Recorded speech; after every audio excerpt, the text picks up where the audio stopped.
This is the Hidden Killers podcast with Tony Brueski, featuring retired FBI Special Agent Jennifer Coffindaffer.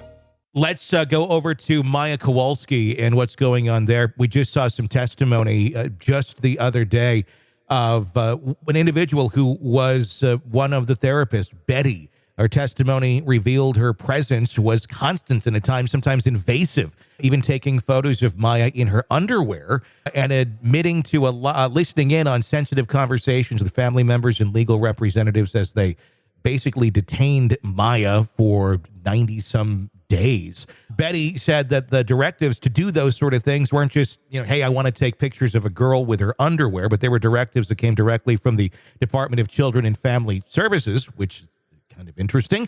And it was her job to make sure everyone complied and adhered to its stipulations. What's your take on Betty and her involvement in this? Because there's some other bizarre testimony that she had given in her deposition. We'll talk about that in a moment. Let's start with that.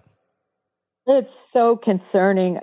This is just one of those cases that you just look and you can't believe it.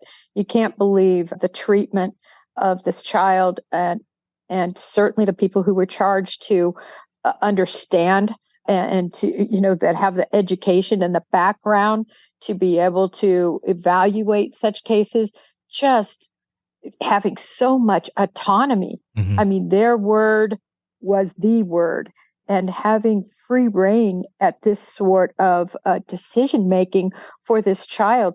That's a case that it is truly just almost evil, I think, in terms of the decisions that were made for this poor child. That's what it feels like. I mean, you hear the term Johns Hopkins and you think, oh, that's going to be a good one. They know they're good research. They a lot of good things, and there are. And I'm not trying to discount the goodness of that organization, much like we were talking about religion earlier.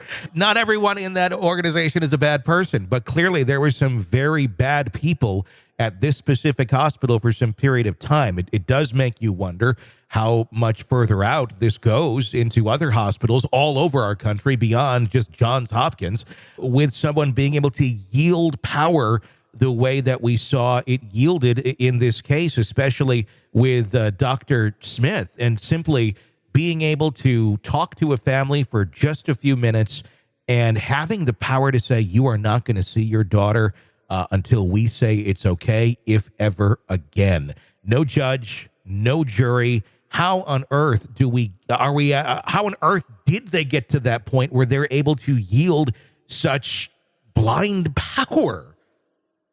It's so wrong. And I hope this case starts to put in check a system of balances where an individual can't have that kind of power.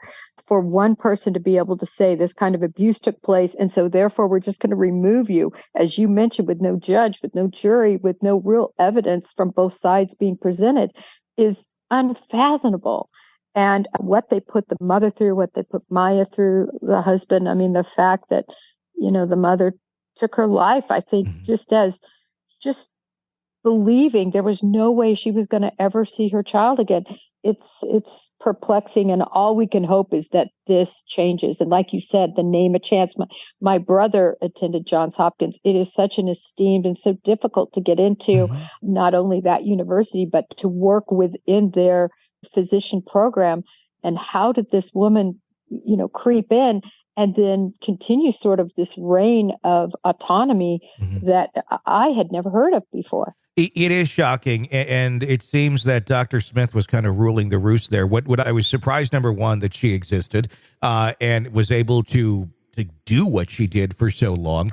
But then you start to see the others that are working underneath her, or at least with her, and a lot of them seem to kind of play along with the game of what the leadership is saying. And we often look at situations like this, and a lot of it does come down from the top. If there's bad leadership, it's going to infect those below. One of the statements that was made by Jack Kowalski, Maya's dad, in testimony at the trial, saying that she stated that she used to come in, we're talking about Betty coming in to the room of Maya, and she would slap her leg to see if she was in pain. That's number one. I don't know what sort of doctoral practice that is when somebody has a condition, as it was example with Maya. Then it also says that she wanted to adopt her. She would tell Maya that she wanted to adopt her, that her mother was in a mental home, and that she could adopt her and be like her mother while at the hospital. Is this the words of someone who is really just disconnected from reality and what's appropriate to say to a child when their parents are not present? Or is this something even weirder? I think, and I think this will come out. I think that she had major emotional and mental issues going on, and that could be in part why she had such a disconnect with reality, as you put it. No doctor should treat a child like that. I mean, the emotional roller coaster Maya was on with all these assertions and the ill talk about her mother. And like you said, even the physical, slapping somebody with the condition Maya had, for your listeners that don't know. I mean, she suffered from severe pain where they described that, a feather could land on her leg and it would feel like a hammer, being hit. So can you imagine the pain she felt being slapped on the leg? That's why it's so significant in this particular case. So it just makes no sense, Tony. And I truly hope justice is served on this one and lessons are learned. Why do you think they went on for so long like this and wanting to go down their own path at Johns Hopkins, even though Maya had been dealing with this for years? She already had many treatments. She talked to many doctors. They were backing up all of this. This wasn't just parents showing up saying, hey, I Googled this and I've been, self-medicating my child for the last 5 years in the back of our trailer. It wasn't that at all. They had these facts, but they seemed to just almost pretend like they did not exist and put their blinders on and went down their own road. It's just baffling to me why one would want to do that. I think part of it was ignorance on the diagnosis she had, it not being very common. And perhaps initially they were truly concerned. And then I think there's so much with, as you said, the name Johns Hopkins, this reputation they have. And so at a certain point, it became, we're right. We're not going to look at anything else. We're right for saving face, for saving reputation. We're going to stay down this road. And to me, that's what it looked like. They just were, compelled to do that because of very self-serving reasons. It's almost like a God complex. And maybe Dr. Smith kind of has that. I know she just retired the other year, and so much has come out about other cases in which she made bad decisions. One even where the father was put into prison for more than 300, jail for more than 300 days before the charges were dropped. But she definitely did tear apart families. Her comeback to that is, well, I've been here for, I think, 20, 30 years it was, and I've seen more than 3,000 cases, and if only 13 of those are complaining, and I'm paraphrasing here, that's not such a bad record.